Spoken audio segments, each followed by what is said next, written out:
Om.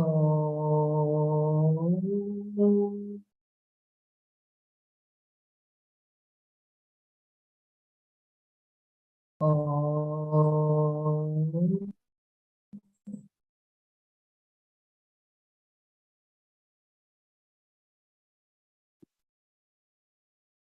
Om.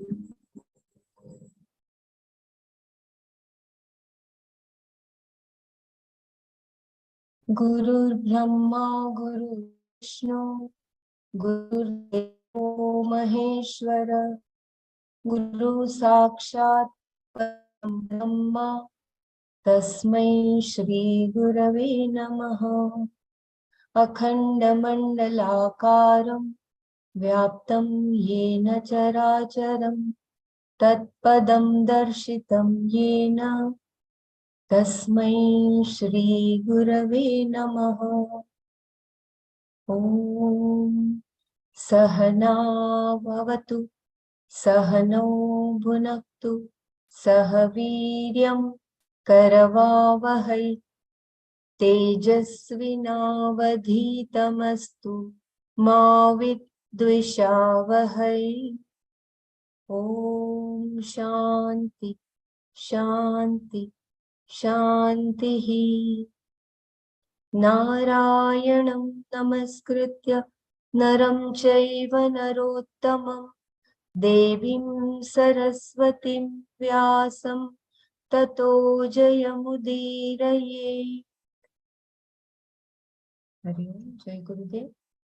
ओम श्री कृष्ण परमात्मने नमः।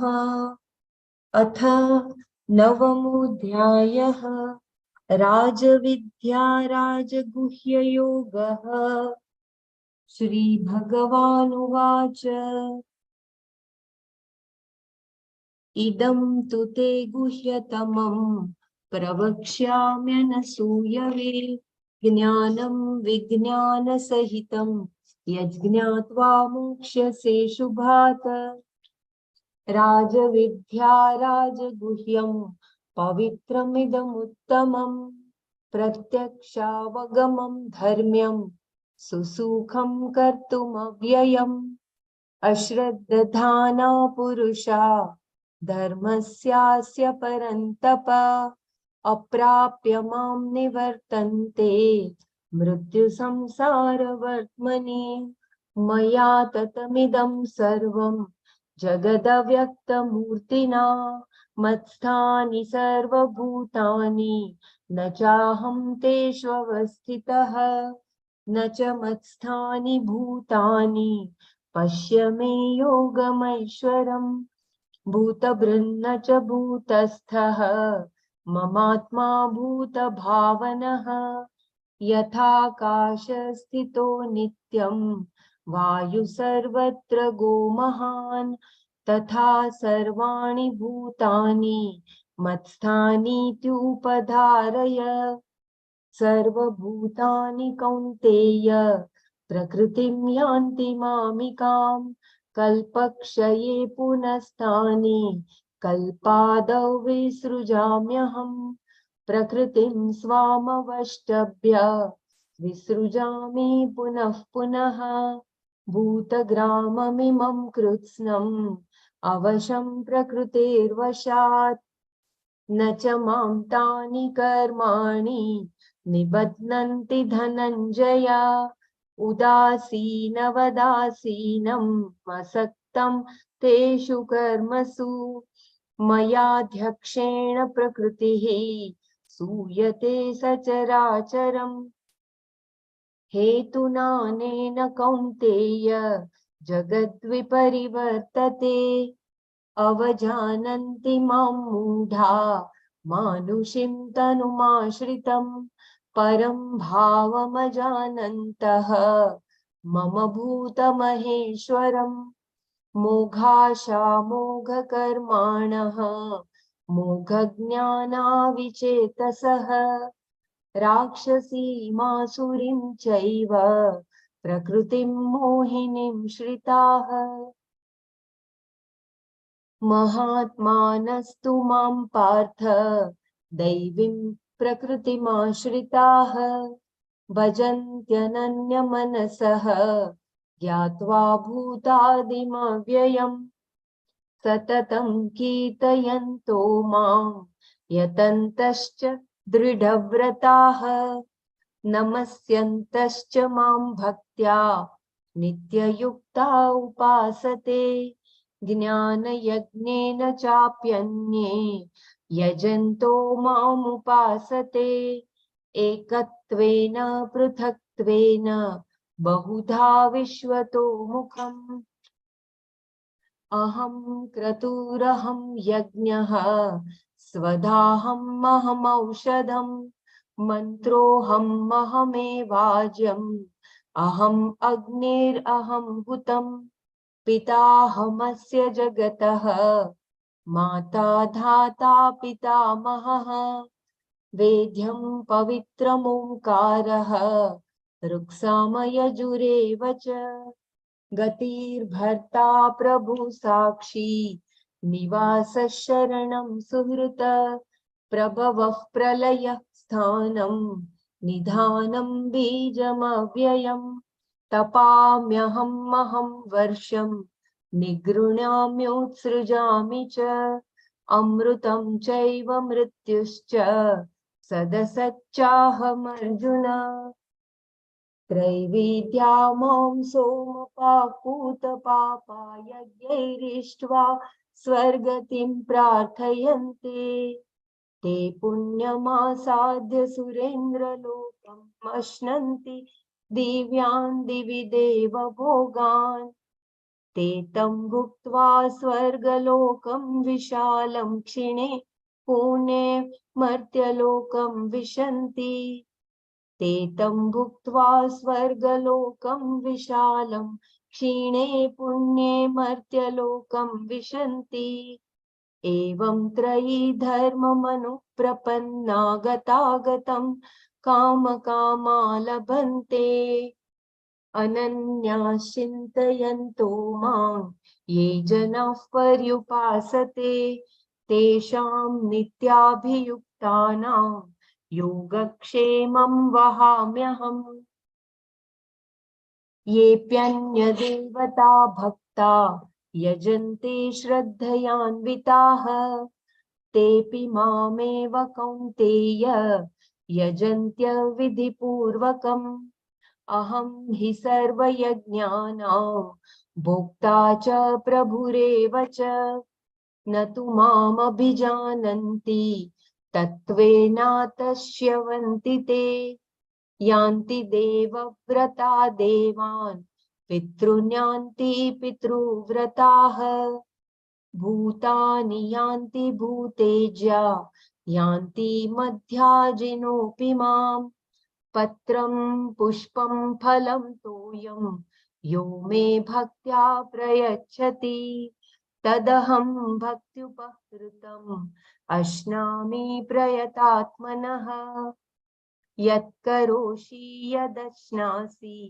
यज्जुहोषि ददासि यत् यत्तपस्यसि कौन्तेय तत्कुरुष्व मदर्पणम् शुभाशुभफलैरेवं मोक्ष्यसे कर्मबन्धनैः सन्न्यासयोगयुक्तात्मा विमुक्तो मामुपैष्यसि समोऽहं सर्वभूतेषु न मे द्वेषोऽस्ति न प्रियः ये भजन्ति तु मां भक्त्या मयि ते तेषु चाप्यहम् अपि चेत् सुदुराचारो भजते मामनन्य अपि चेत् सुदुराचारो भजते मामनन्याक साधुरेव समन्तव्यः सम्यग् साधुरेव समन्तव्यः सम्यग् व्यवसितो हि सः क्षिप्रं भवति धर्मात्मा शश्वच्छान्तिं निगच्छति क्षिप्रं भवति धर्मात्मा शश्वच्छान्तिं निगच्छति कौन्तेय प्रतिजानीहि न मे भक्तः प्रणश्यति मां हि पार्थ व्यपाश्रित्य येऽपि स्युः पापयोनयः स्त्रियो वैश्यास्तथा क्षूद्रा तेऽपि यान्ति परां गतिम् स्त्रियो वैश्यास्तथा शूद्राः तेऽपि यान्ति परां गतिम् किं पुनर्ब्राह्मणाः पुण्या भक्ता राजर्षयस्तथा अनित्यमसुखं लोकम् इमं प्राप्य भजस्व माम् मन्मना भव मद्भक्तो मध्याजी मां नमस्कुरु मामे वैश्यसि युक्तैवम् आत्मानं मत्परायणः। ॐ तत्सदिति श्रीमद्भगवद्गीतासु उपनिषत्सु ब्रह्मविद्यायां योगशास्त्रे श्रीकृष्णार्जुन संवादे राजविद्या राजगुह्ययोगो नाम नवमोऽध्यायः। ॐ तत्सत्। अथ दशमोऽध्यायः। श्रीभगवानुवाच भूय एव महाबाहो शृणु मे परमं वचः यत्तेऽहं प्रीयमाणाय वक्ष्यामि हितकाम्यया। That's it.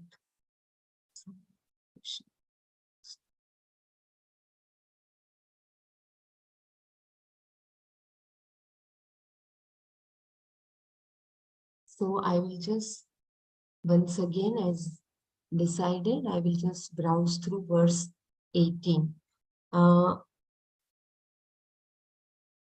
Please let me know verse 17 or 18 I should start. It's 19. 19th, I think we have to go to. Yeah. 19. We've done repeat of 17, 18 yesterday. Okay. So you go to 19. Maybe last paragraph of 18 and then go to 19. Astu, धन्यवादः.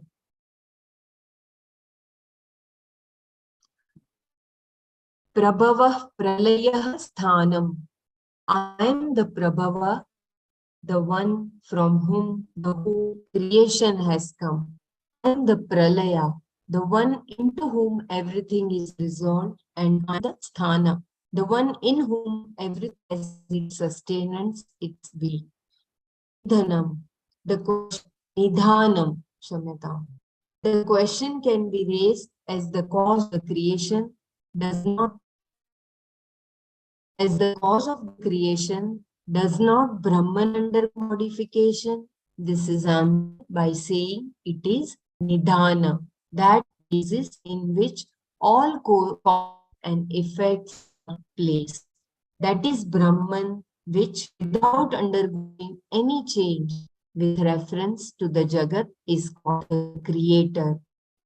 Because it does not change, it is called Nidhana. That which everything is placed, meaning superimposed, that is Brahman. Avyaya Bijam. All these names and forms which constitute the effect, karyas, are vyayas. That is, they are subject to change, to disappearance. The cause, however, is avyaya, not subject to disappearance, which means as long as samsara is there, the avyaya bija is there. I am the undifferentiated cause, the seed, bija, from which everything comes. If the Jagat is looked upon as a sprout, I am its seed or potential form. Avyakta, undifferentiated, because he has already talked about the cause of creation and sustenance. Srishti, Sthiti, Karana. Here he specifically refers to Pralaya, and that cause is Avyaya, because everything goes back into it and comes out of it. And the seed is the unmanifest tree. Similarly, here in the state of Pralaya, is the undifferentiated cause, Bijam Avyayam, that is me. Prabhavah Utpattih Yasmat Pralayah Praliyate Yasmin Sthanam Tishtati Yasmin. Further describing how he is Vishwato Mukha, Bhagavan says, Tapamyaham maham varsham nigrinamyutsrujami cha amrutam chaiva mrityuscha sadasachaham arjuna. Aham tapami, I heat up. Aham varsham nigrunami, I withhold the rain. Utsrujami cha, and I release it. Amrutam cha, and I am immortal. Mrityuhu eva cha, and also I am death. Cha, and aham, I am. Sat asat, cause and effect. Arjuna, O Arjuna, aham tapami, aham varsham nigrunami, utsrujami cha, amrutam cha, mrityuhu eva cha, aham sat asat Arjuna. I heat up the world and I withhold and release the rain. I am immortal and I am also death. And I am cause and effect, O Arjuna. I repeat, I heat up the world and I withhold and release the rain. I am immortal and I am also death. And I am cause and effect, O Arjuna. Aham tapami, I heat up, I energize, I light up the world. Being the sun, I light up and also heat up this world. Because of the heat, water evaporates and then rain starts. It is a cycle. When the earth gets parched, water vaporizes. Then I, the one who heated up the earth, now release the rain. Aham varsham utsrajami, as the law governing rain. Then I hold it back. Nigraham, nigrahnami, nigranami. I hold it back. Nigranami. My voice is breaking. Please let me know if it is breaking too much. This is especially easy to see in India. For 8 months, I withhold the rain.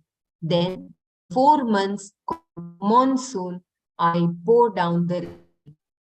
In other words, I am the seasons. The seasons are very important. In the network of the natural laws, the seasons are one of the things we are able to predict. Their predictability is because of the laws, and Bhagavan says that he is in the form of those laws. Amritam cha eva. I am that punya because of which the gods become gods and have a certain ananda and immortality. Mrityuh eva cha. I am the punya papa because of which all these mortal beings come into being and then die. And it can also be taken that I am the very principle or law of death, Lord Death. You cannot get away from God. Even if you die, that death is myself.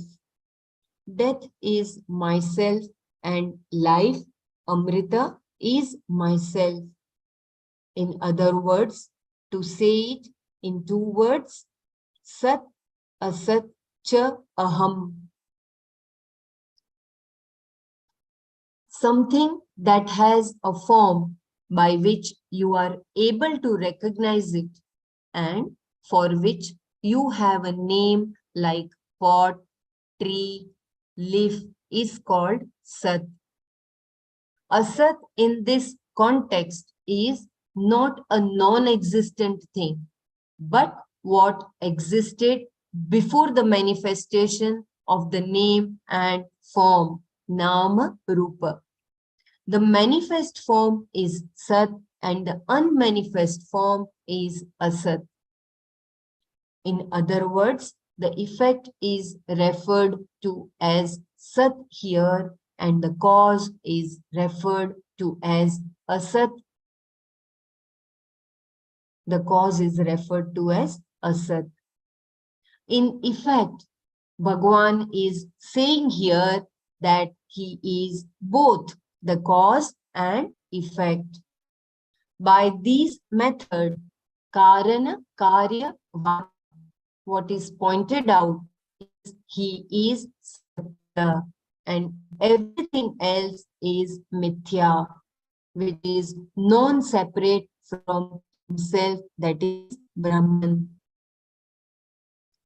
But the whole Karya Karanavada is from the standpoint of creation.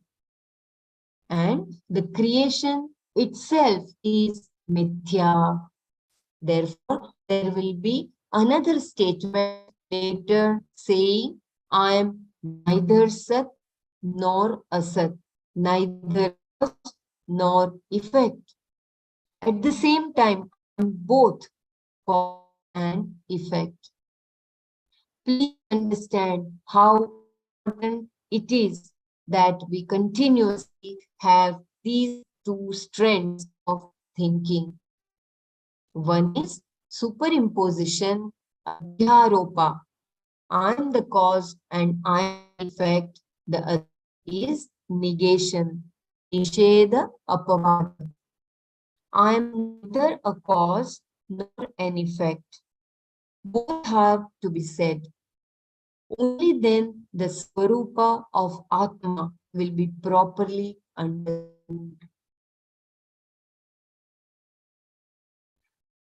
Thus, what is said here is that Bhagwan is the potential cause and the created object, and in fact is free from all of them because he is the basis for both the Asat and Sat.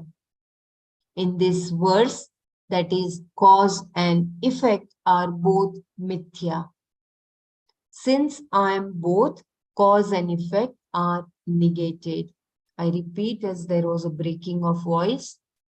Thus, what is said here is that Bhagavan is the potential cause and the created object, and in fact is free from all of them because he is the basis for both the Asat and Sat. In this verse, that is cause and effect are both Mithya.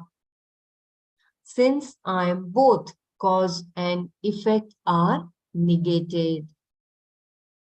Now, Bhagavan talks about those who are ignorant of the Swarupa of the Atma, but have Shraddha in the Vedas, the rituals, the prayers, and the afterlife. Even for that, there must be some maturity, but it is not adequate for Viveka. Bhagavan describes them in the next verse. Can anyone explain? But it is not adequate for Viveka. I repeat once again the last paragraph. Now Bhagavan talks about those who are ignorant of the Swarupa of the Atma, but have Shraddha in the Vedas, the rituals, the prayers, and the afterlife. Even for that, there must be some maturity, but it is not adequate for Viveka. Bhagavan describes them in the next verse. I think Shraddha alone is not enough, then to understand this, that you need Vivek also to understand the Atma. But having that, doing the Shraddha in Vedas, rituals and prayers, that's Hmm. not enough to understand the Atma. It's more than that looks like, so that you need Viveka. Remember, we read somewhere else, like Yeah, in yeah. previous verse, like not only Shraddha, we need Viveka also.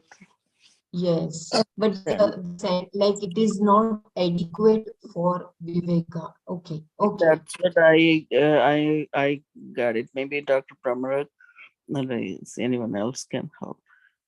Yeah, okay. So Shraddha and Viveka are important.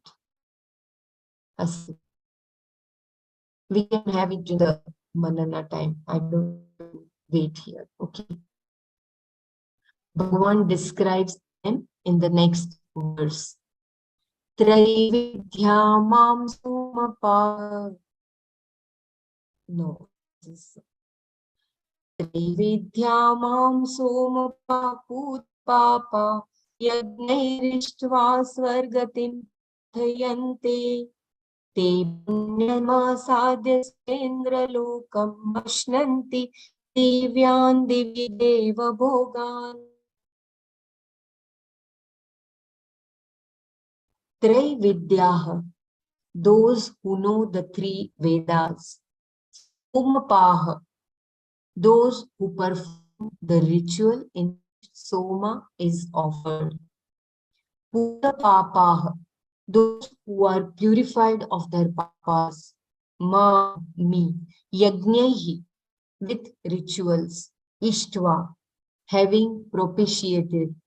Swargatim prarthayante, they pray for going to heaven. Punyam Surendra Lokam, the world of Indra, which is a result of their punya. Asadya, gaining. Divi, in heaven. Te, they. Divyan Bhogan, Deva Bhogan. Divyan, Deva Bhogan, the heavenly enjoyments of the celestials. Ashnanti, enjoy. Traividyaha, Somapaha, Putapapaha, Mam Yagnaihi Ishtva Swargatim Prarthayante, Punyam Surendralokam Asadya Te Divyan Deva Bhogan Ashnanti. Those who know the three Vedas, who perform the ritual in which Soma is offered, and thereby being purified of their papas, they having propitiated me with rituals, they pray to go to heaven. Gaining the world of Indra, which is a result of their punya, they enjoy the heavenly enjoyments of the celestials in heaven. I repeat, those who know the three Vedas, who perform the ritual in which Soma is offered, and thereby being purified of their papas, having propitiated me with rituals, they pray to go to heaven. Gaining the world of Indra, which is a result of their punya, they enjoy the heavenly enjoyments of the celestials in heaven. Trai Vidyaha, those by whom the three Vedas, the Rig, the Yajus, and the Sama are studied. Each one of these Vedas is a Vidya, and all of them together are called as Trividya. These people who have studied all the three of them are called Traividyaha. These people have learned how to chant them and perhaps also know how to perform rituals. Somapaha. Here is a good example of how a translation can be misleading. The literal translation is conversant with the lore of the triple Vedic texts, Rig, Yajus, and Sama. They drink the Soma juice and are cleansed of their sins by that very drink. Shankara too says, Tenaiva Soma Panena Puta Papaha Shuddha Kila Kilbishaha. Tenaiva Soma Panena Puta Papaha Shuddha Kilbishaha. By this drinking of Soma, they are cleansed of sins. But that is not what is meant here. It is not to be understood that by merely drinking the Soma, they are cleansed of their sins. This is a technical expression. How should it be interpreted? Somapas are those who drink Soma. There is a ritual called Soma Yaga, which is done for gaining Punya Loka. In the ritual, the juice of a creeper called Soma is offered to the Lord, and the worshippers take whatever is left over, the Shesha, as Prasada. Those who perform and participate in the Soma ritual are therefore called Somapas. So, Somapas are people who have performed these rituals and who have partaken the Soma as a part of the ritual, not those who merely drink the Soma juice. Therefore, technically, the word Somapa stands for the one who has done the Soma Yaga. Yaga. Soma Yaga. Such people are Puta Papas, relatively free from wrong actions. The purification talked about here is not elimination of Raga Dveshas. Because they have Shraddha, they avoid actions that are not to be done, Nishiddha karmas, and do these Kamya karmas, rituals prompted by desires. There is nothing wrong in that because these karmas are Vaidika and are in keeping with Dharma. They also perform the daily and occasionally prescribed rituals which cleanse them of the effects of any wrong actions they may do. Thereby, they become Puta Papas, cleansed from Papas, and are able to do these rituals. They do not do any terrible deeds, and whatever small wrongs they may do are neutralized by doing the prescribed duties, Nitya Naimittika Karmas, that they do diligently because of their Shraddha in the Vedas. That is a wonderful thing. Even though they are doing Kamya Karmas, as long as they follow Dharma, one day they will gain Viveka. At this time, they lack the Viveka because they are performing these rituals for better lokas. They are not Karma Yogis. They are prayerful, faithful people. But at the same time, they are only interested in obtaining desired ends like heaven and so on. Because they have not properly ascertained what they are seeking, they lack Purushartha Nishchaya, Artha, security, Kama, pleasures, and Dharma, Punya, become very important to them. All these three purusharthas are really worthless, but they pursue them because they do not know what they are really seeking. Over the shoulders of all these three, they are aiming at moksha, freedom, because they do not pause and ask, am I a seeker? Why am I seeking? These three pursuits become so important.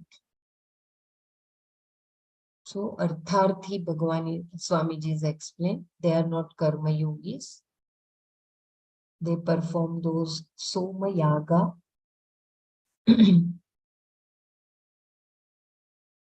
Mam yagnaihi ishtva swargatim prarthayante. They pray to me, Parmeshwara, through the forms of Indra, Varuna, Agni, and all the other devatas, having worshipped me or having invoked me through various rituals like Agni Stoma. What do they request? Swargati, going to heaven or the end which is heaven. They have heard that they will have a lot of pleasant experiences there and can remain there for a long time without aging. It is a kind of relative immortality. This promotional material for heaven is available in the Veda, supported by the Puranas, etc. Naturally, without thinking, they pray to me for going to heaven.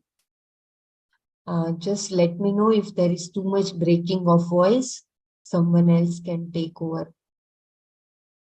I will just repeat the paragraph because there was a breaking of voice.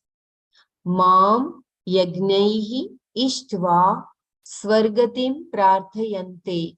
They pray to me, Parmeshwara, through the forms of Indra, Varuna, Agni, and all the other devatas, having worshipped me or having invoked me through various rituals like Agni Stoma.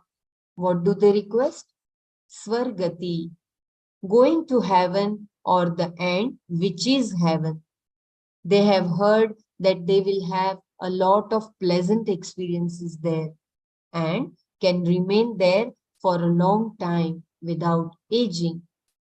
It is a kind of relative immortality. This promotional material for heaven is available in the Veda, supported by the Puranas, etc.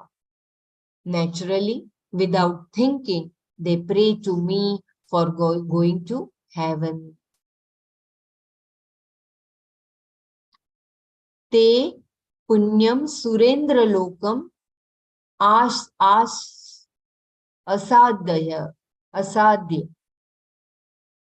Te punyam surendra lokam asadya.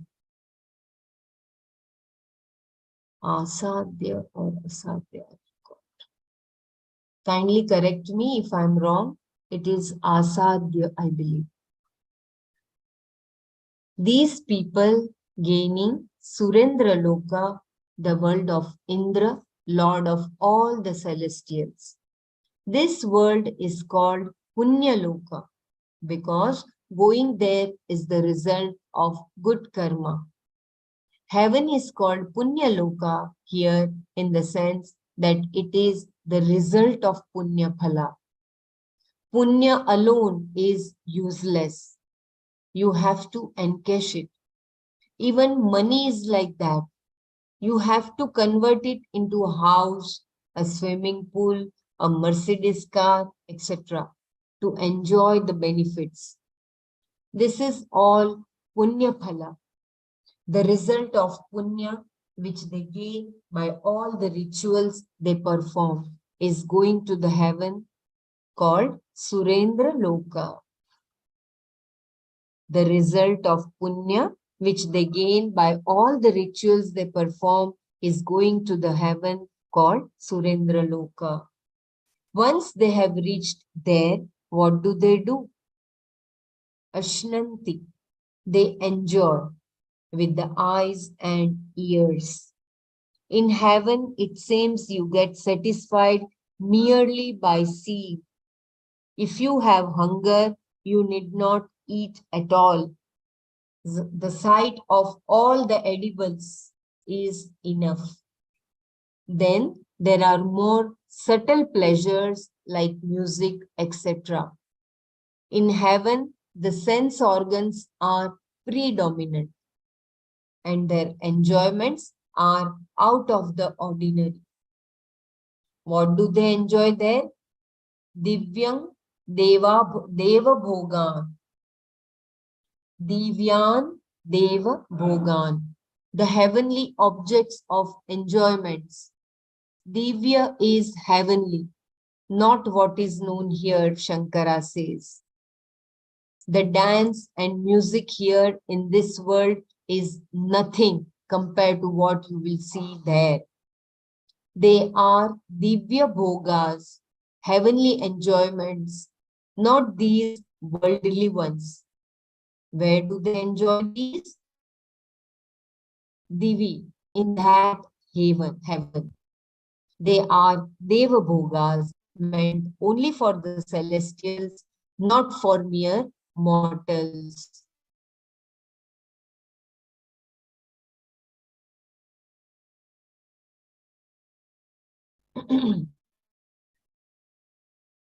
I hope I can go to the next verse. If anyone wants to share.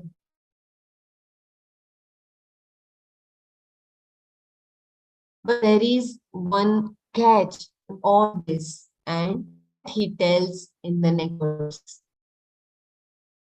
There is a continuous notification. Please do let me know if there is a voice. But there is one catch in all this, and that he tells in the next verse. Tetam bhuktva sargalokam shalam kine punye martyalokam vishanti evam trayidhamanu prapanna gatagatam kamakamalante. They, tam, that, vishalam, vast, sargalokam, heaven, bhuktva, having enjoyed, shine punya, when their punya is exhausted, martyalokam, the world of mortals, vishanti, enter.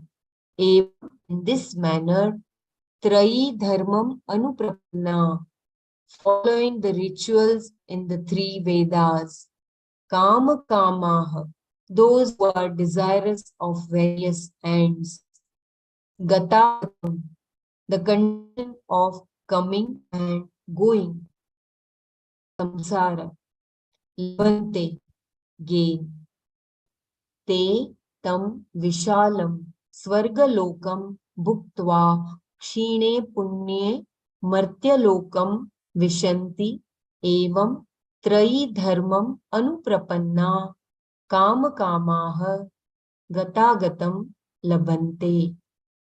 These people, having enjoyed that vast heaven, when their punya is exhausted, enter the world of mortals. In this manner, following the rituals in the three Vedas, those who are desirous of various ends gain the condition of coming and going samsara. I repeat, these people, having enjoyed that vast heaven, when their punya is exhausted, enter the world of mortals. In this manner, following the rituals in the three Vedas, those who are desirous of various ends gain the condition of coming and going samsara. Swargalokam Vishalam, the vast heaven. The vastness is in terms of plenty, in terms of variety, and also in terms of time. Having enjoyed Bhuktva, this vast Swargaloka, when all the punya is exhausted, Kshine Punye, what happens to them? They are simply dropped down and enter the world of mortals. Martya Lokam Vishanti. They thought they were immortals, Amritas, when they were there. Suddenly they become mortals. They find themselves in another type of world where everything is different. The body, birth, childhood, and all its problems. A place where death looms large and which is full of bugs and people who irritate you, where death is the rule and change is the routine. Thus, they enter again the very place from which they sought to escape. They return to square one. If you realize that you are developing Viveka and Vairagya, these types of statements are meant to make you turn towards yourself. The Shastra always tries to drive you to a corner from where you cannot but seek moksha. So beautiful. The cause for these people going to heaven is punya. So their stay there will last only as long as the cause remains. The physical body they enjoy in heaven is earned by previous punya karma. And for every experience they have there, they have to encash some of their punya. I repeat as there is breaking of voice. The cause for these people going to heaven is punya. So their stay there will last only as long as the cause remains. The physical body they enjoy in heaven is earned by previous punya karma. And for every experience they have there, they have to engage some of their punya.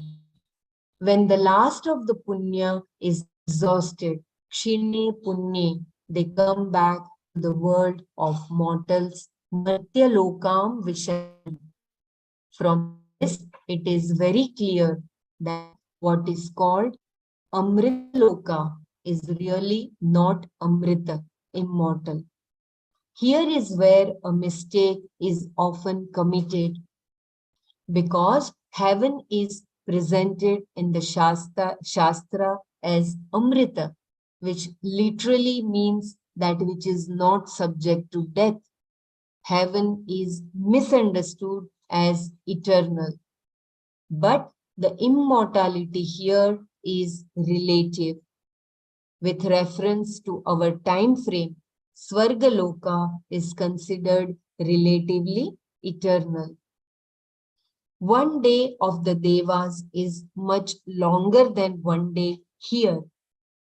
Most of the theologies have adopted this Vedic concept of Amritaloka. I think it is Amartaloka. Amartaloka. I hope I'm correct. Please correct me if I'm wrong. I'm sorry. It is most of the theologies have adopted this Vedic concept of Amartaloka as an eternal heaven. But it is referential eternity, not timelessness. Not timelessness, not moksha. This is why when the punya, the cause for them to go to heaven and enjoy the heavenly enjoyments day after day is exhausted, they come back. And they cannot extend their stay by doing new karma and gathering new punya there. because they have no doership there, only enjoyership. Therefore, they come back. I think I'll read once again. There was too much of breaking of voice. Should I read or I should go further?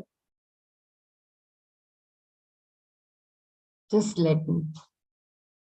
If it was clear, then I'll go ahead. Evam trayi dharma anuprapannaha. Evam trayi dharmam anuprapannaha. In this manner, those who follow the rituals enjoined by the three Vedas. Evam. Shabdam. Evam trayi dharmam anuprapannaha. Anuprapannaha. In this manner, those who follow the rituals enjoined by the three Vedas. Evam means in the manner that was told in the previous verse. That is, doing Vedic rituals like the Soma ritual and avoiding wrong actions.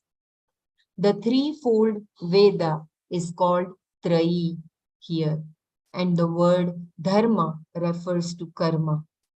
The things enjoined by the three Vedas, like performing a ritual to invoke the Lord or some Devata for the sake of the gain of some loka, etc. They are called Dharma because they are not against Dharma. Dharmat anapetam. These people pursue only legitimate enjoyments. In the Vedas, two things are dealt with. Karma, which includes meditation, and jnana. Here he is talking only about those who follow the karmas enjoined by the Vedas, not jnana. Even though Trayi Dharma can include Jnana, in this context, we have to restrict the meaning to karma. Anuprapanna means one who follows the various karmas laid out in the three Vedas. He gives a description of these people. They are Kama Kamaha. Kama can mean desire, the thought process by which you desire an object, or it can mean the desirable object. Here it refers to the desired object, and the whole word refers to those who desire these desirable objects. Kaman kamayanti iti kama kamaha. It does not mean desirers of desires. You do not have to desire desires. You have them already. So, kamas are those who have desires for various desirable ends. The Vedas talk about a variety of things, but you pursue only what you want according to your maturity, viveka. What do you buy when you go to the shopping mall? Only what you are interested in. I repeat, as there is a breaking of voice. So, kamas are those who have desires for various desirable ends. The Vedas talk about a variety of things, but you pursue only what you want according to your maturity, viveka. What do you buy when you go to the shopping mall? Only what you are interested in. A bald-headed person does not buy shampoo, even though it is on sale. These people have Shraddha in and perform the various karmas mentioned in the three Vedas, but only for various limited ends. Shankara indicates that the sannyasa is not being talked about here, even though the three Vedas also discuss renunciation and moksha.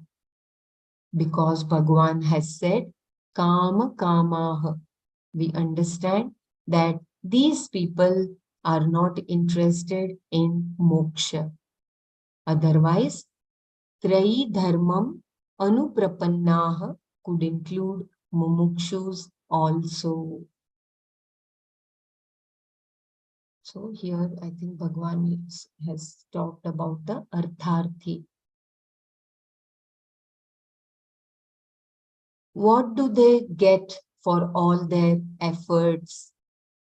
Gata gatam labhante.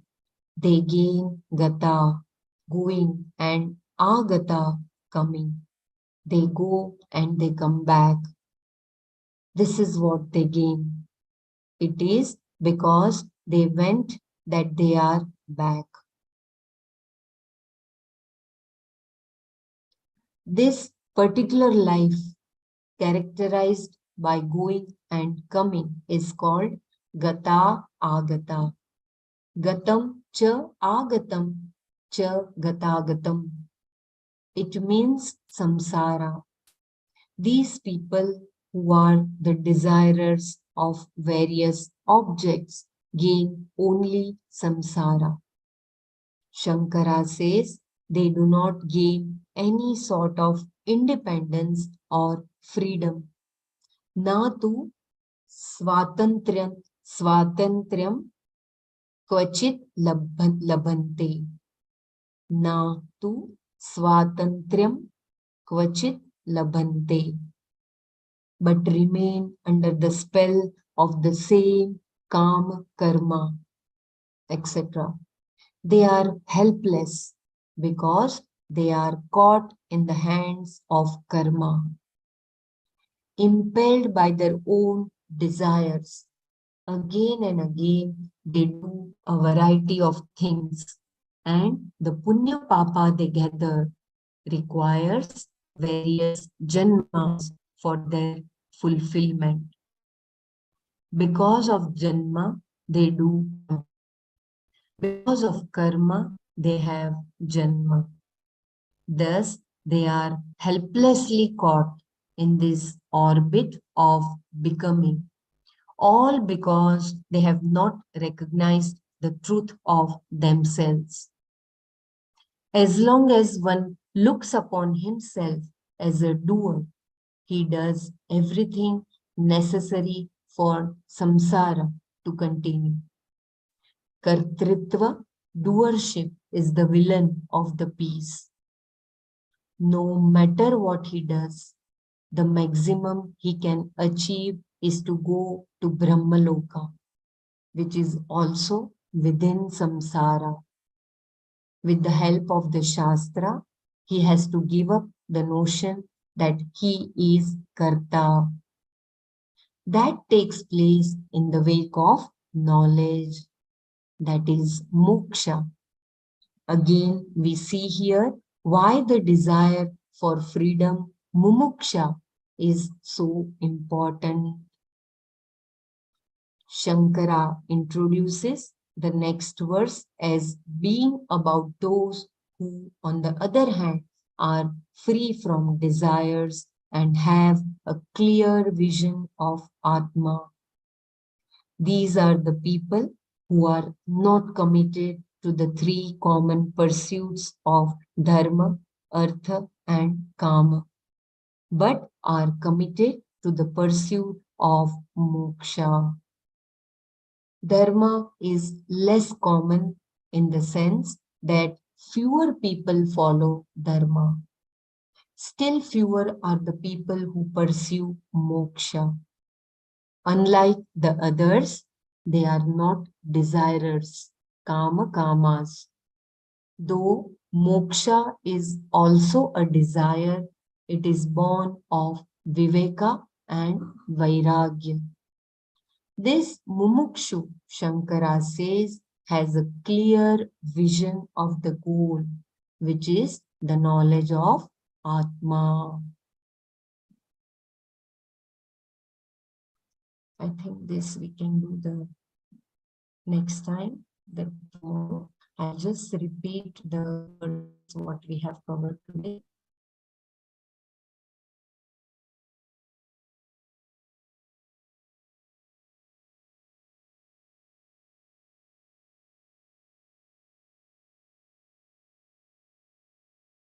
Tapamyaham tapamyaham varsham tapamyaham varsham nigrunyamyami cha amrutam chaiva mrityu cha sadasachaham arjuna. I heat up the world and I withhold and release the rain. I am immortal and I am also death. And I am cause and effect, O Arjuna.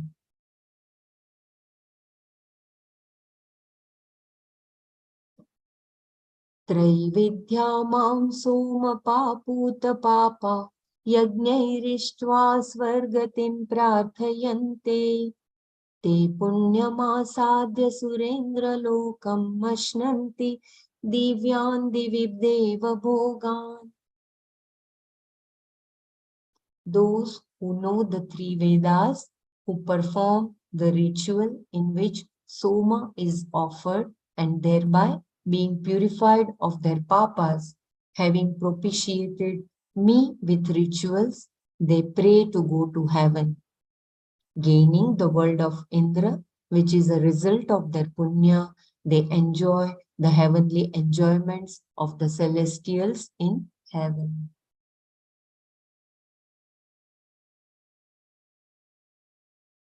ते तं भुक्त्वा स्वर्गलोकं विशालं क्षीणे पुण्ये मर्त्यलोकं विशन्ति एवं त्रयी धर्ममनुप्रपन्ना गतागतं कामकामा लभन्ते. These people, having enjoyed that vast heaven, when their punya is exhausted, enter the world of mortals. In this manner, following the rituals in the three Vedas, those who are desirous of various ends gain the condition of coming and going samsara.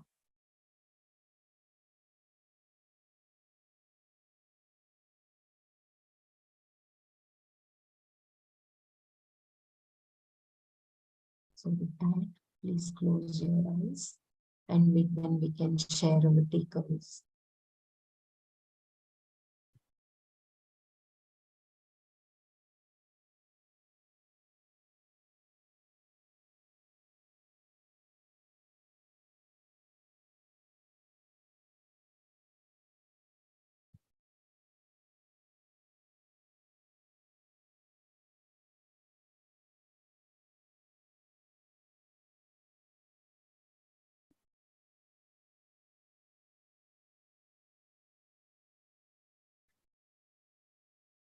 Jai Gurudev.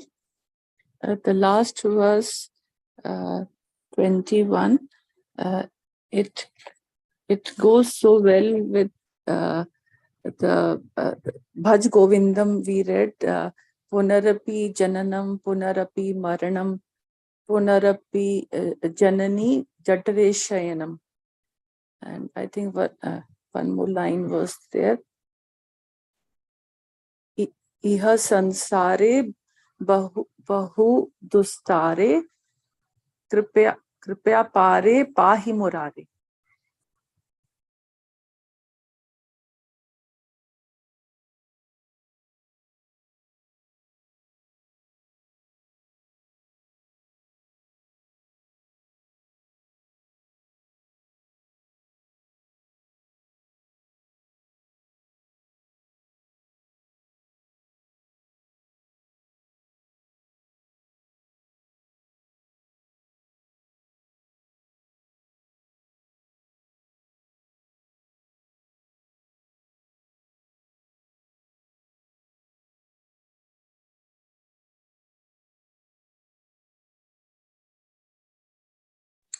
I feel like I need to read it again, those two verses, 20 and 21, because I couldn't really reproduce anything what we read today. Maybe part of it I didn't. I had a break because of a call. Um, Do you so want I to have. read, Dr. Mara? Do you wish to read? Kindly I'm let me have know. some understanding, but Yeah, then I can I share missed the it. screen. I can continue sharing. You can read whichever is not understood there. It is very important that we understand. Yeah, I think the The 20, yeah, okay. I'll read from that Trividya because you already read the sloka and yeah, the yeah. Tatparya. Trividya, If if unless I somebody can, wants sorry, to. Jai Gurudev. Hmm. Um, You from want to, then it's from fine. what yeah, Mm. are you able to hear me? The previous verse, I think verse 19, he says, the Shraddha is not Shraddha alone is not adequate for Viveka, isn't it? So then he goes on to describing how those people who have Shraddha in the Shastra, in the three Vidya, in the three Vedas, and they perform all the rituals with the Shraddha, that they will gain they gain punya in order to go to heaven. They are only pursuing the first three aspects of Purusharthas, first three Purusharthas, which is Dharma, Artha, and Kama. Whereas the Moksha Purushartha is not being addressed at all over there. So that is the lack of Viveka. So having Shraddha alone is not sufficient. That will only take you highest to Brahmaloka. After that, you have to once Kshine Punye Matyalokam Vishanti. So once that punya is exhausted, they have to come back to the earth. And then the cycle continues. They take a janma. After they take janma, they do karma. They accrue punya or papa after doing karma. And this cycle becomes incessant. So the only way that they can get out of this is by turning inwards. And that is the moksha purushartha. That is the viveka that Bhagwan is talking about. Viveka at another place, he said, is grace. Grace is nothing but that viveka that dawns in you, that all this is mithya, all this is impermanent. And you start seeking what is permanent. That is what I've understood, but you can go ahead and read. I think we'll read for about 5-10 minutes and then we'll go. Yeah, thanks. Even the people talked about it is they lack the vairagya also. So there is no viveka, there is no vairagya. They are after all the materialistic things. So they have shraddha only so that they can achieve these materialistic things to please their sense organs, basically. So the put of that moksha requirement for moksha is lacking totally. So the vairagya and viveka both are lacking. I think like. Yeah, you're right. Both are lacking. Yeah.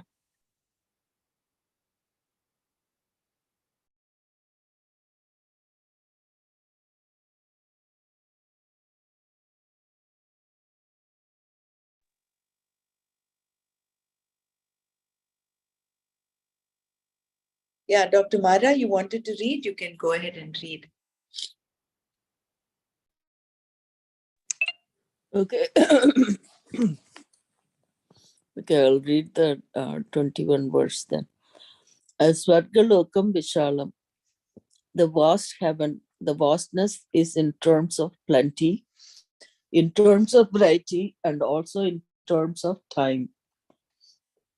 Having enjoyed Bhuktva, this vast Sargaloka, when all the punyas exhausted, Chine Punye, what happens to them? They are simply dropped down and enter the world of mortals. Martya Lokam Vishanti. They thought they were immortals, Amritas, when they were there. Suddenly they became mortals. They find themselves in another type of world where everything is different: the body, birth, childhood, and all its problems. A place where death looms large and which is full of bugs and people who irritate you, where death is the rule and change is the routine. Thus they enter again the very place from which they sought to escape. They return to square one. If you realize that, you are developing Viveka and Vairagya. These types of statements are meant to make you turn towards yourself.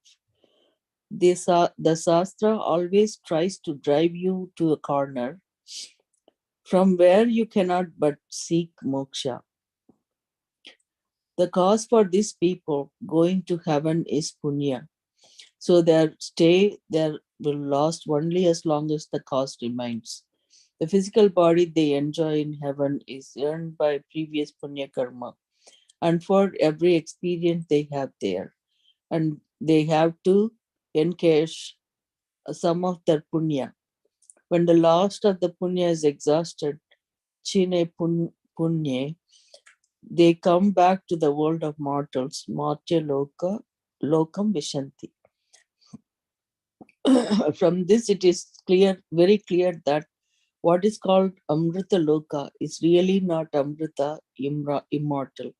Here is where a mistake is often committed because heaven is presented in the Shastra as Amrita, which literally means that which is not subject to death. Heaven is misunderstood as eternal, which is true. But the immortality here is relative. So again, but the immortality here is relative.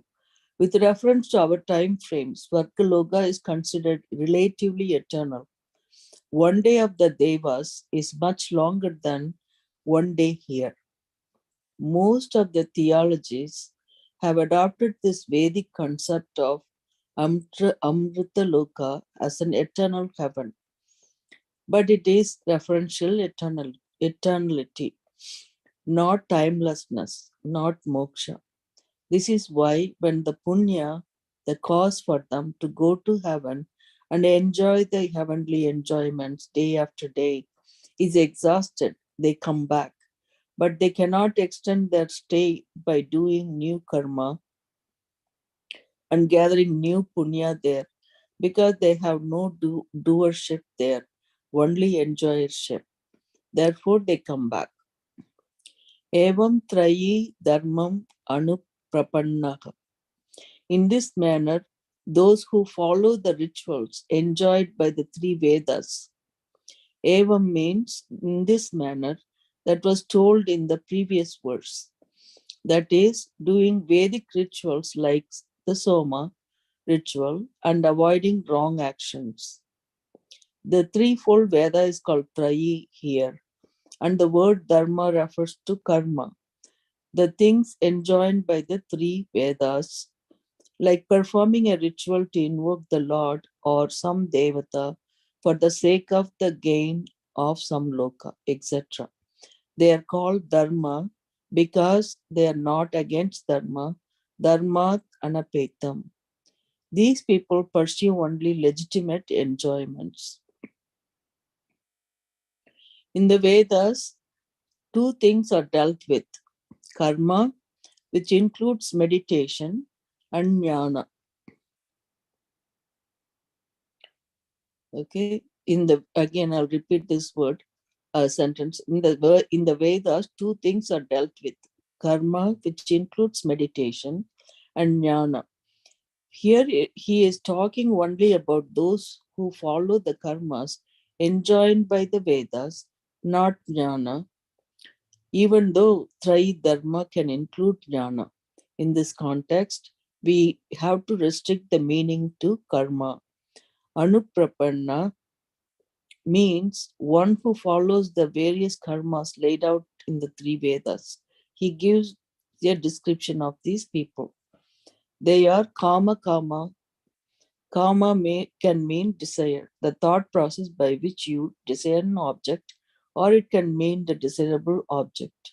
Here it refers to the desired object, and the whole word refers to those who desire these desirable objects. Kaman kamayanti. Iti kama kamaha. Kamaha. It does not mean desires of desires. You do not have to desire desires who you have them already. So kama kamas are those who have desires for various desirable ends. The Vedas talk about a variety of things, but you pursue only what you want according to your maturity, viveka. What do you buy when you go to the shopping mall? Only what you are interested in. A bald headed person does not buy shampoo even though it is on sale. These people have Shraddha in and unperformed the various karmas mentioned in the three Vedas, but only for various limited ends. Swamiji makes it really laugh. Shankara indicates that sannyasa is not being talked about here, even though the three Vedas also discuss renunciation and moksha. Because Bhagavan has said, Kama Kama, we understand that these people are not interested in moksha. Otherwise, Trayi Dharmam Anuprapannaha could include mumukshus also. Wow. I don't know. We have one more paragraph. Do I have time? Or I don't want to take your time from the other class. Yeah, go ahead and finish this paragraph, Dr. Mara. Okay. What do they get for all their efforts? Gata gatam labante. They gain gata, going, and agata, coming. Wow. Gata agatam. Gata agatam labante. They gain gata, going, and agata, coming. They go and they come back. This is what they gain. It is because they went that they are back. This particular life, characterized by going and coming, is called Gata Agata. Gatam cha agatam. Cha gata gatam. It means samsara. These people who are the desirers of various objects gain only samsara. Again, these people who are the desirers of various objects gain only samsara. Shankara says that they do not gain any sort of independence or freedom. Natu swatantrayam kavachit labante, but remain under the spell of the same karma, etc. They are helpless because they are caught in the hands of karma, impelled by their own desires again and again. They do a variety of things, and the punya papa they gather, you require various janmas for their fulfillment. Because of janma, they do karma. Because of karma, they have janma. Thus, they are helplessly caught in this orbit of becoming, all because they have not recognized the truth of themselves. As long as one looks upon himself as a doer, he does everything necessary for samsara to continue. Kartritva, doership, is the villain of the piece. No matter what he does, the maximum he can achieve is to go to Brahmaloka, which is also within samsara. With the help of the Shastra, he has to give up the notion that he is the Karta. Again, with the help of the Shastra, he has to give up the notion that he is Karta.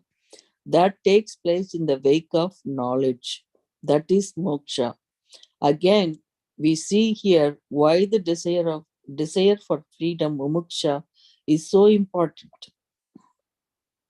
Again, we see here why the desire for freedom, mumuksha, is so important. Shankara introduces the next words as being what about those who, on the other hand, are free from desires and have a clear vision of Atma.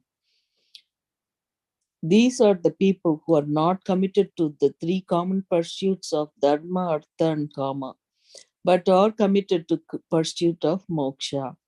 Dharma is less common in the sense, but that fewer people follow dharma. Still fewer are the people who pursue moksha. Unlike the others, they are not desirers, kamas. Though moksha is also a desire, it is born of viveka and vairagya. This mumukshu, Sankara says, has a clear vision of the goal, which is the knowledge of Atma. So they're deriving this so nicely, like a formula, like a math.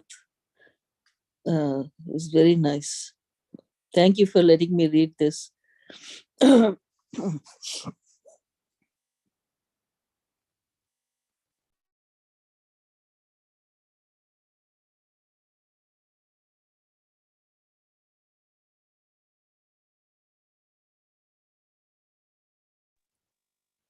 All through Bhagavad Gita, we have these contrasting verses where Bhagwan says, if you follow this, this is what will happen. If you don't follow, this is what is going to happen.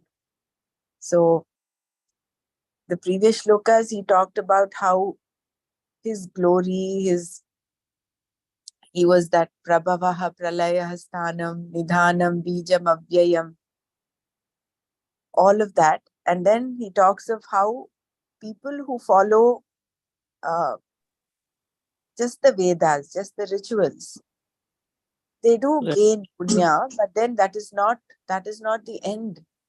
It only lets them go in circles. Yeah, that gata gatam, gatan, Mm, like going and coming, going and coming, and in mm, the samsara. So it's just that very clearly, right? Remember when the very first chapter introduction we read all those four things, the purusharthas. right. Now the so vast, information, right? Like that's the one you have to leave it and then follow this. That's what you are cornered by the shastra. Not when you read this, you were cornered to follow the moksha. That's what it's very clearly stated, very nicely.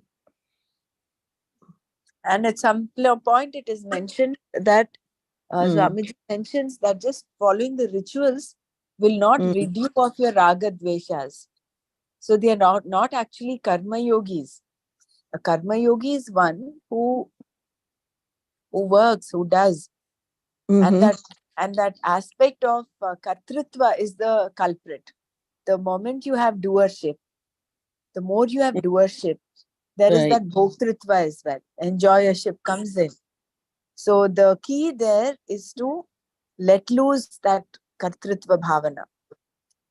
That is putting you onto the karma yogi as the moment you look towards moksha Mm-hmm, as your purushartha, then your life itself, instead of just being a dharmi, following all the dharmic way of living, you will become a karma yogi. So that is the shift. And that is where that viveka, vairagya, all that comes in. Vairagya actually, I think, follows viveka. Once you have that viveka, what do I want in life? What is it? What am I doing? Every morning I get up and I eat and I do my chores and then I go back to sleep. This continues as a cycle. And what am I going to do differently? See, in the context of the whole life, this is what he says, Janma and Karma, right? But if we analyze on a daily basis, if you liken sleep as death, for instance, I'm just giving an analogy, and mm-hmm, waking up as birth, every day it is like we're living a life. In this life, in this day, what are we doing? Are we just following our desires? Are we just following dharma, artha, kama? Or how much of our time are we actually spending towards seeking the higher truth, moksha purushartha? Because only when we inculcate this on a daily basis can we extrapolate it to end of life. Otherwise, just end of life, you say Hari Hari or Narayana Narayana, you are not going to get anywhere. Which is what we'll, isn't it? Yes. So we'll that will link us with the chapter 6 now. Yeah.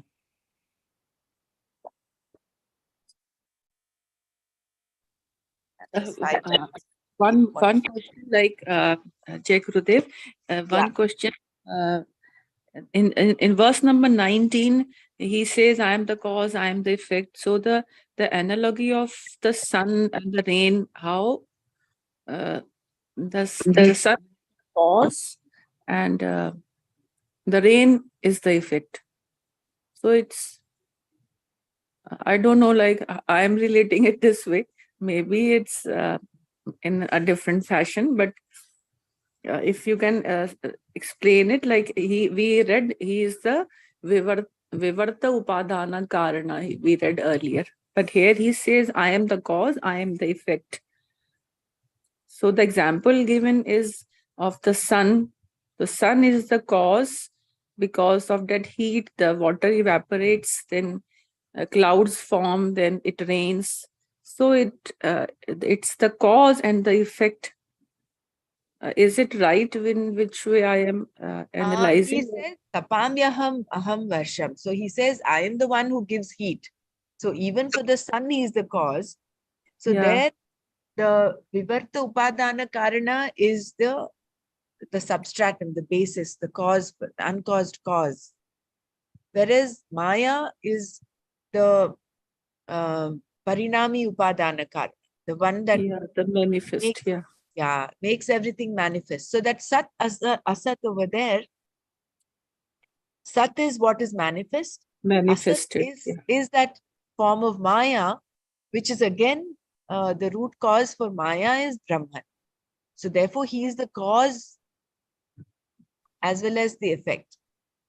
Maya is the Sat, and Maya is the Sat over there, and Sat is the manifest. Yeah. Isn't it? Yeah. Right. And Asat is like then becomes Brahman, right? That undifferentiated or unmanifest. That becomes then in that that's what that they describe the Swarupa Atma, right? The two, he is, I am the cause and effect, as well as I am not neither cause nor effect. You know, that came up in the last paragraph that we read.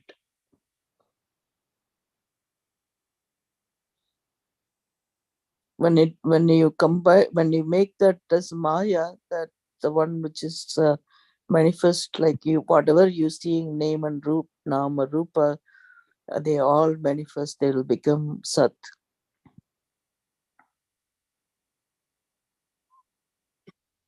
Yeah, the when the superimposition is there, the adhya rupa, arupa. Yeah. Rupa, yeah. So they are non-separate from the Brahman. So he himself says, I am the basis for all of this. So when you see everything, I am everything and everything in me, then that sentence, you know, we keep dwelling on that and try to understand, you know, for me, you know, I feel like even though he's not a doer, he's in everything. So he is the cause in a way, but at the same time, he's not, because he's not doing anything. And it means I am not doing anything, kind of.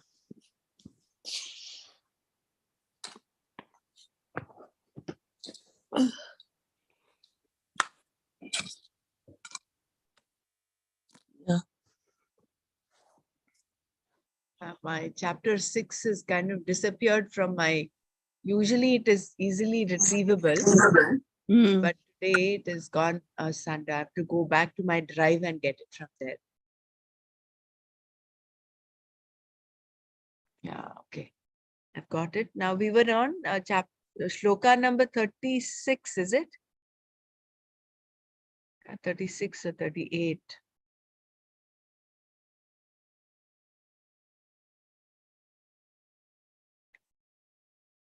I think think we have to go way forward.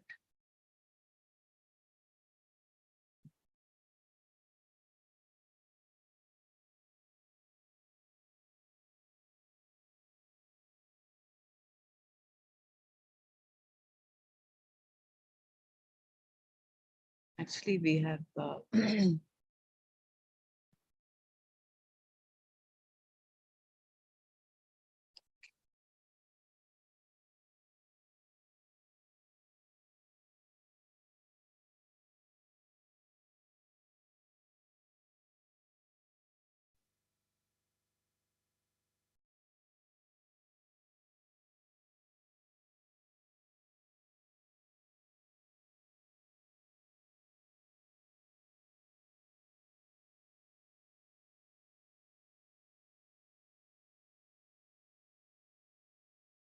just give me a minute.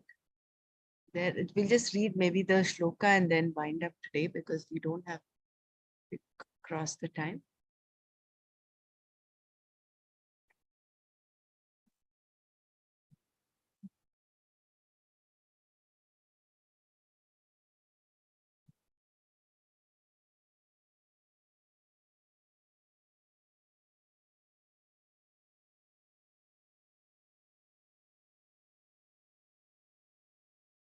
I think we've not come to Krishna's answer to this.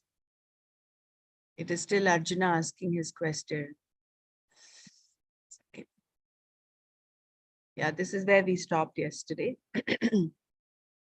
Kachinno bhaya vibhrashtaha chinnabhramiva nashyati apratishto mahabaho vimudho brahmana pathi. So deluded in the path or knowledge of Brahman is one who has fallen from both, being without any support, not destroyed. O mighty armed Krishna, like a cloudlet torn asunder.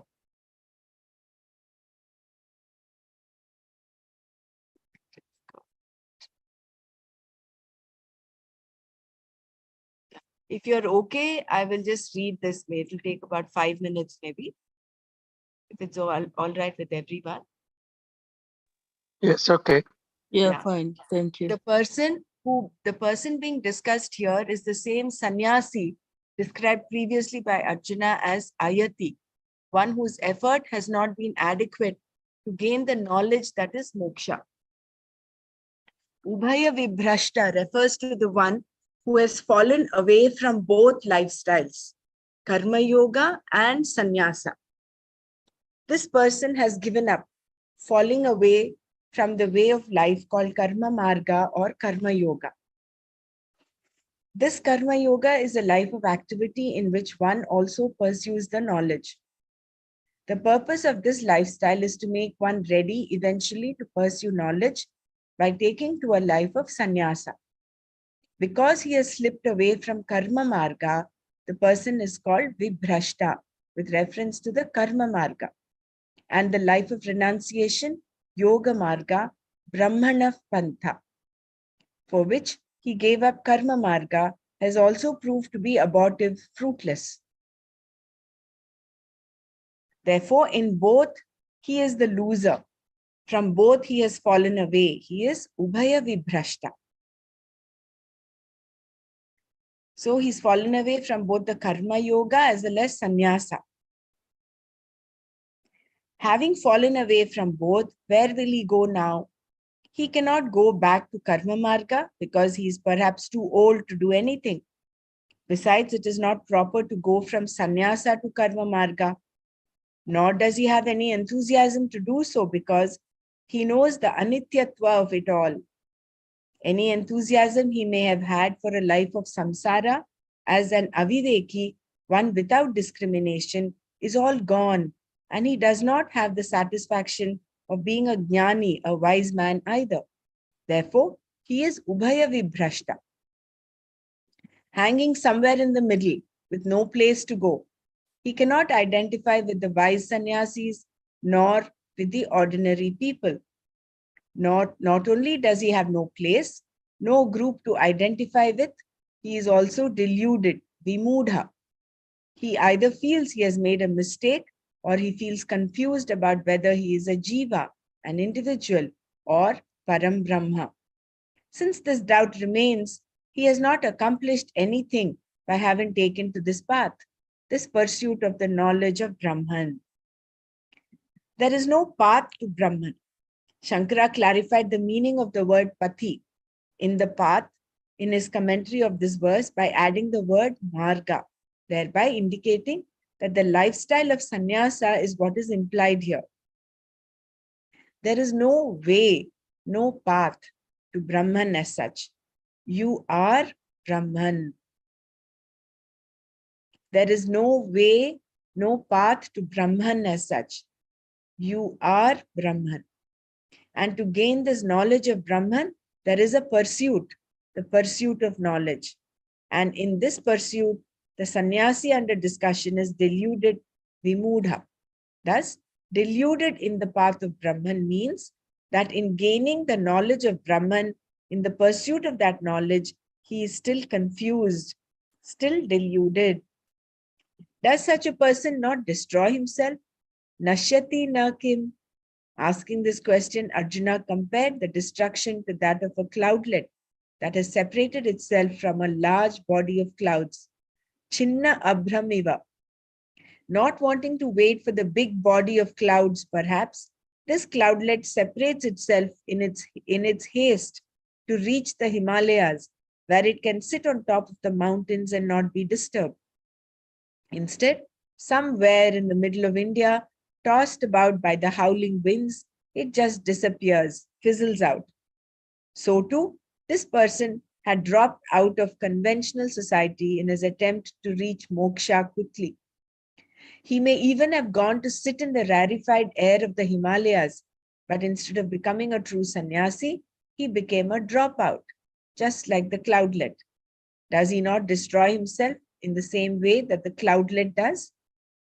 Just as a cloudlet that remains with a large body of clouds can travel along and enjoy the view, so too you can attach yourself to the main body of society and have some of the joys that such a life has to offer. The cloudlet that is prepared to travel at the same slow speed as the big body of clouds can look down at the mountains, up at the stars, and be protected by the winds of destruction. Otherwise, it gets destroyed. If there is no structure, you can become anything. Similarly, when you hurry ahead, you can become completely lost in the process because you have left the structure behind. Sannyasa means just that, no structure. You can become anything without a structure, without any particular mode of life, nothing to pressure you into doing anything. You can become lazy also. As a sannyasi, you can also become lazy. When you are hungry, you can go for bhiksha and then lie down back again without doing anything. The life of sannyasa gives you this kind of license. No one is going to question you. Society is not going to question you. And since there is no work for you to do, there is no employer or employee. There is also no father or mother to worry about you, which sometimes keeps people on track. If the sannyasi once had a wife and children, he has given them up also.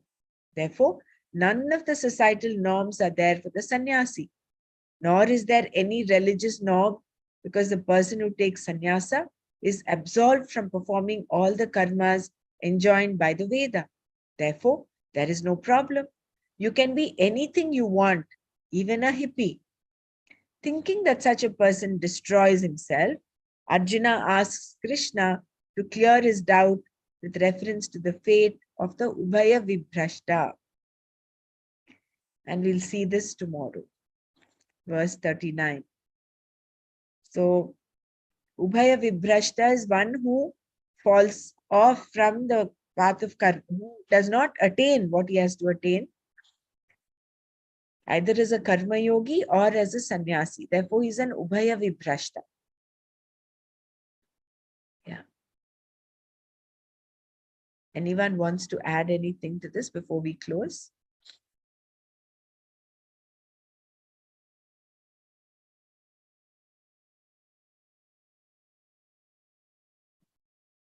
So clearly, before here again, the Viveka comes, right? Right. Before you take the sannyasa, whether you should do that or not, you're going to achieve all those things. I mean, without the structure, you're not, your mind kind of, it can become lazy, like, oh, you don't have anything to do. So you can do anything you want, like that kind of thing. But Yeah. sannyasa means no structure. What he Yeah. is meaning here is there are sannyasis of different cadres. No, sannyasi is supposed to be following knowledge to the Right. exclusion of all else. He follows knowledge, but a Yeah. sannyasi may the example given here is the extreme of sannyasi where he does not follow knowledge. He is not doing anything. He is Yeah. absorbed in doing even his nitya naimitika karma. He is Karmas. only Yeah. going whenever he's hungry. He goes, does takes bhiksha, comes and sleeps. That's all. So Mm. that is one extreme of sannyas. But ideally, a sannyasi is supposed to be now following knowledge. That is Right. the Right. structure he has. Otherwise, Yeah. there is no structure given for a sannyas. And that example of the cloudlet and the main mass of cloud, if you Mm. consider the main mass of cloud to be societal structure, as long as a cloudlet is attached to that, you can continue to enjoy.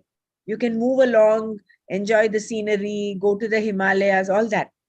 But if you break away like this, either as a karma yogi or a sannyasi does, he is wanting to reach and he wants to do that fast. He's in a hurry.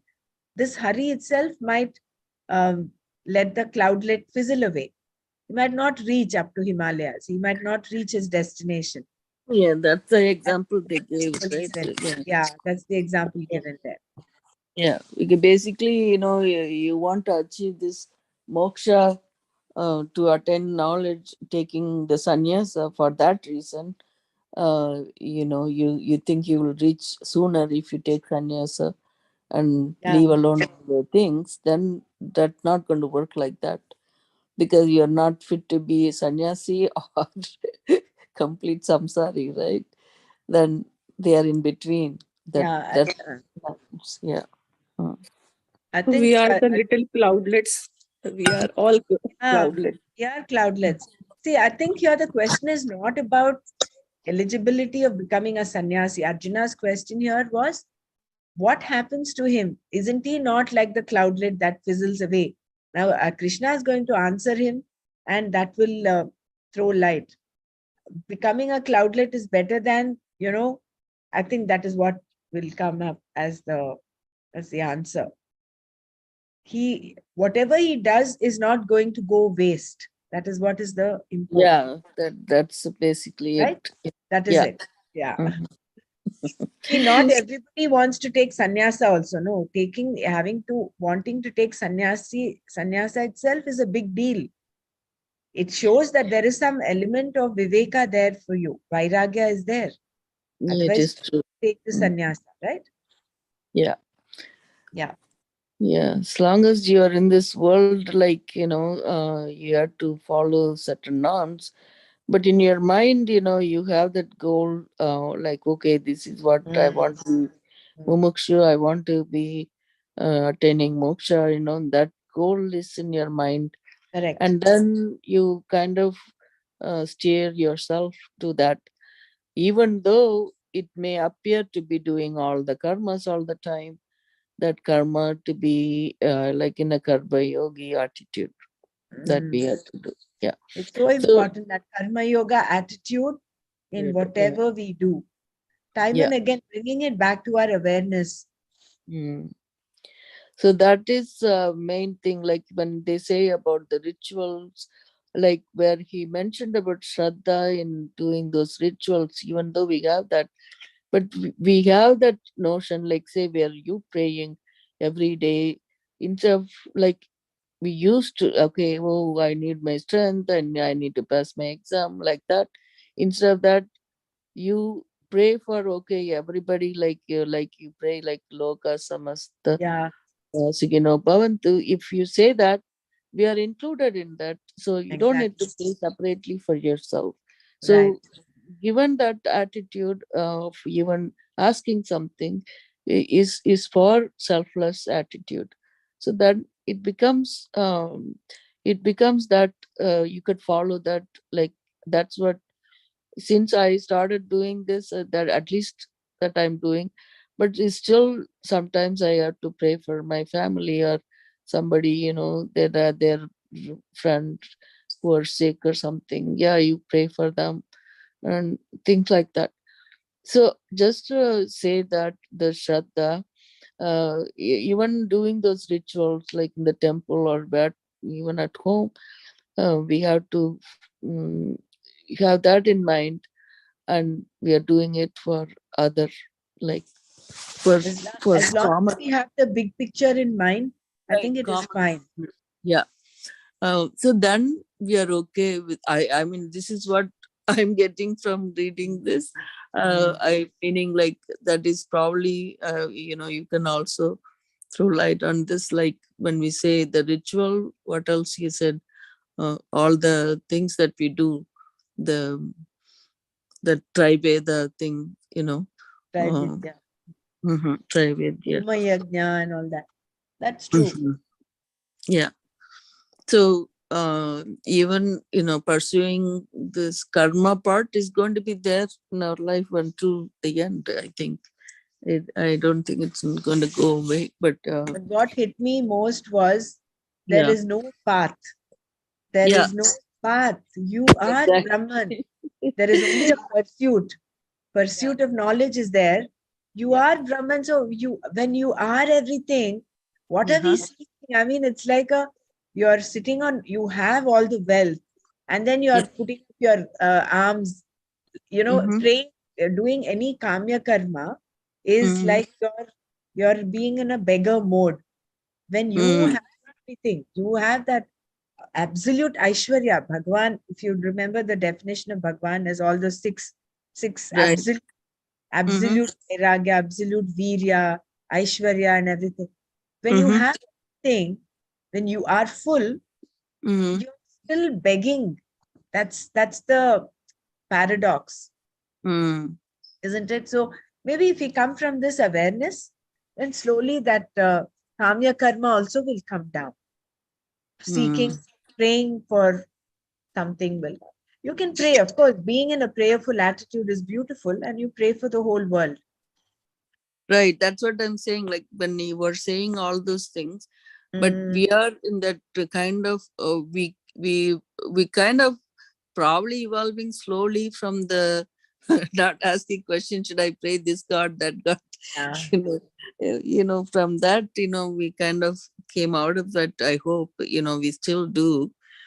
But then now more and more we read everything is one, that is the thing. And then now our goal is to get this knowledge, that is the knowledge, how much we absorb that knowledge, we are going to be closer to that, closer to understanding this atma. Right. That is where we have to focus. Mm, yeah. Thank you. Just one thing I wanted to say, like we get up in we get caught up in the situations in everyday life, and we again have that mode of the prayer mode. We keep asking. So it's basically this knowledge that help in this way, that we take it what is given to us, but we ask only for, like to give us the strength to bear that, because I think from maybe we do not have that intellect to figure out what is good and bad for us. So what is happening is because of our for our own good. So uh, in spite of, like we keep praying, with rather praying, we should ask for the strength to bear that. And whatever the result is, we should accept it, either it is in your goodwill or not, you like it or not. It is that acceptance and that strength which we should seek for. Like this shift, I was thinking about this, and I just wanted to share, like rather asking or rather praying for different motives. I think we should go for like for the forbearance. You should forbear more and more and accept what is being given to you. It is for our own good, whether you like it or not. Yeah. Very, very, very true. It's like that prasada buddhi, right? Whatever you give, I will accept. That's it. Like we read he's a mata, he's father and everything. So we have this mortal father and mother, but apart from that, he's the one. Paramatma is the father and mother, so he knows what he need to do for his children. So without asking, I think he will do it.